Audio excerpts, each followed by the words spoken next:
ஒருத்தன் 10 பேர எதிர்த்தா அவன் வீரங்க. 10 பேர் சேர்ந்து அதுவே ஒருத்தனை எதிர்த்தா அவன் தாங்க தலைவன். இப்ப நான் சொன்ன சென்டென்ஸுக்கு கரெக்டான எடுத்துக்காட்டு நம்ம விஜய் அண்ணன் தாங்க. 75 வருஷமா இருக்கிற கட்சி ஒரு சைடு, இன்னொரு சைடு பார்த்தா 55 வருஷம் பழமையான கட்சி, அந்த சைடு சென்டர்ல பார்த்தா ஆண்டுட்டு இருக்கிற கட்சி.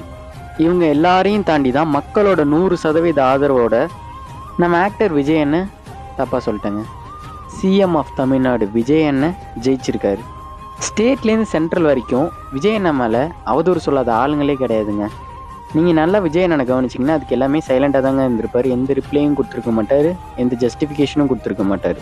நமக்கு என்ன தேவையோ அதை தெளிவாக தேர்ந்தெடுத்து நம்மளோட கோலை நோக்கி நம்ம ஓடிக்கிட்டே இருக்கணுங்க. விஜய் அண்ணன் மாதிரி நிறைய பேர் சொல்லுவாங்க, நீ ஜெயிக்க மாட்டப்பா, உனக்கு தேவையில்லாத வேலைப்பான்னு. அதுக்கெல்லாம் எந்த ரிப்ளையும் கொடுக்காம சைலண்ட்டாக இருந்து நம்மளோட ஒர்க்கில் ஃபோக்கஸாக இருந்து கொஞ்சம் கூட நம்மளோட சிந்தனையை சிதற விடாமல் நம்மளோட இலக்கை நோக்கி ஓடிக்கிட்டே இருந்தால் கண்டிப்பாக நம்மளும் விஜய் அண்ணன் மாதிரி ஜெயிக்க முடியுங்க லைஃப்பில்.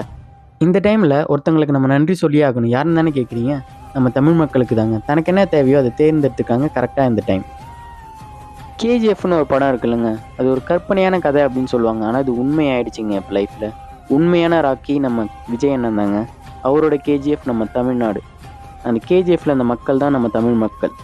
தனக்கு என்ன வேணுமோ அதை கரெக்டாக அந்த டைம் தேர்ந்தெடுத்துருக்காங்க தமிழ் மக்கள். இந்த 5 வருஷத்தில் நம்ம விஜய் அண்ணன் என்னென்னலாம் நம்ம தமிழ்நாட்டுக்கு மாற்றத்தை கொண்டு வரணும் அப்படின்னு நீங்கள் நினைக்கிறீங்கன்றதை கமெண்ட் செக்ஷனில் மறக்காமல் கமெண்ட் பண்ணுங்கள். மறக்காமல் நம்ம சேனலை அப்படியே சப்ஸ்கிரைபும் பண்ணிவிடுங்க.